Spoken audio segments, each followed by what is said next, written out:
이영승 선생님 부임 첫 해인 2016년 담임을 맡은 6학년 2반 학생이 페트병을 자르다 손을 다쳤습니다. 수업 도중 발생한 사고라 학교 안전공제회 보상금 200만 원을 지급했습니다. 하지만 학부모는 돈을 더 요구했고 학교 측은 휴직하고 군복무를 하던 선생님에게 직접 해결하라고 했습니다. 그러면 그거잖아요. 취업이잖아요. 그거를 해결을 하라고.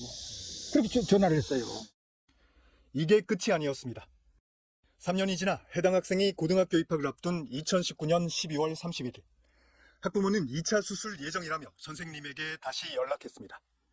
성형수술비 명목으로 돈을 달라는 요구는 이후로도 계속된 걸로 보입니다. 2021년 12월 8일 오전 이영승 선생님에게 부재중 전화 2통이 걸려왔습니다. 곧이어 오늘 감기로 조퇴한다는 문자 메시지도 도착했습니다. 5학년 4반 장기결석 학생의 어머니였습니다. 바로 당일 이영승 선생님이 숨진 직후였습니다. 다음 날까지 답이 없자 학부모는 곧장 교무실로 찾아왔습니다. 막 찾으시더라고요. 굉장히 난폭하셨어요. 갑작스럽게 자꾸 하셨다라고 말씀을 드리니 안 믿으셨어요. 거짓말하지 말라고 하셨어요. 급기야 직접 확인하러 장례식장에 찾아간 학부모. 하지만 조문은 하지 않았습니다.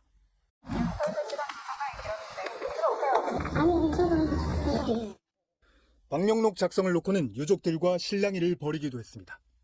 남의 장례식장에 누구 쳐요? 아니, 빨리 하는 거 아니야? 몰라요. 어디 사람 얘기 안 해줬잖아요. 누구 학부모인지도 얘기 안 해줬잖아요. 제가 무슨 얘기예요? 당시 유족들은 악성 민원을 제기했던 학부모일 거라 직감했다고 합니다.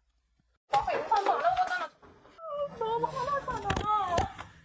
어머니 그날 장례식장 가셨죠? 모르겠습니다. 전화하지 마세요. MBC 타주역 기자님을 제가 그러면 역으로 조사를 해야겠네요. 목숨을 끊기 전날엔 따돌림을 당하는 학생 부모의 또 다른 민원이 있었습니다.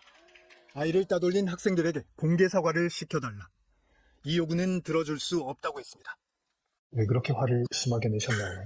아무것도 해주시는 게 없잖아요. 모두의 선생님인 건 맞지만 그럼 우리 아이한테는 선생님이 어떤 역할을 해주실 수 있냐? 전 이런 식으로 화를 냈죠.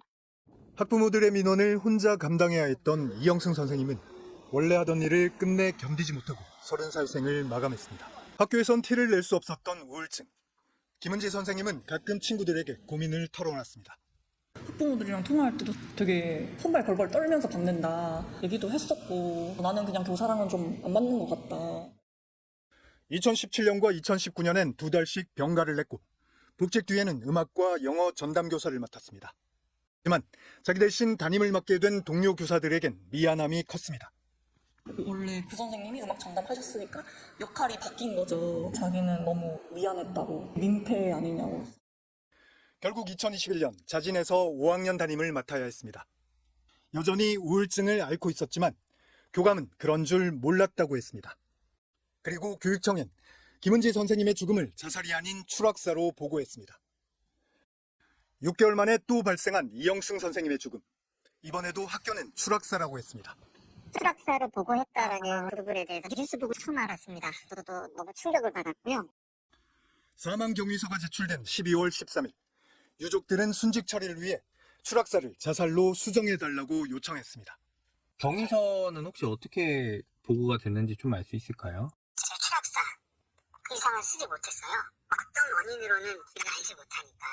수정을 좀 이렇게 해주실 수 있는 부분이 있을까요? 천하 유서가 발견이 돼서 진실을 경위서에 좀 넣고 싶으신 거잖아요. 제가 알아본 다음에 전화 드릴게요. 돌아온 답은 없었습니다.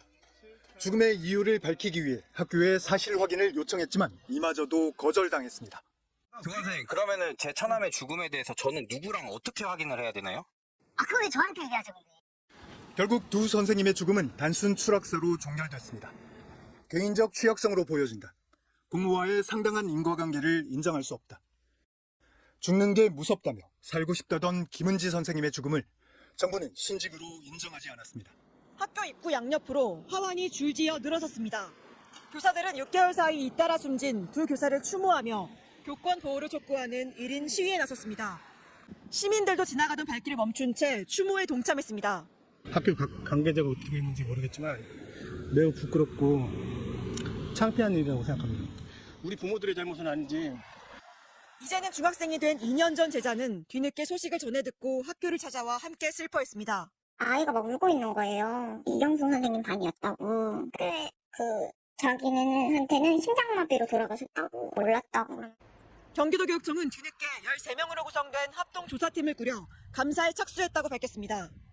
교사를 보호해주지 못한 학교에 대한 비판이 거세지는 가운데 호원초등학교는 이틀 전 학폭 업무와 2학년 담임을 모두 맡을 기간제 교사를 뽑는다고 공고했습니다. 특수학급 학생 지도 경험이 많은 분이면 좋겠다는 조건도 추가됐습니다. 호원초등학교는 내부 교직원들에게 개인 의견이나 추측성 발언은 문제가 될 수 있다며 사실상 함구령을 내렸습니다. MBC 뉴스 지은수입니다.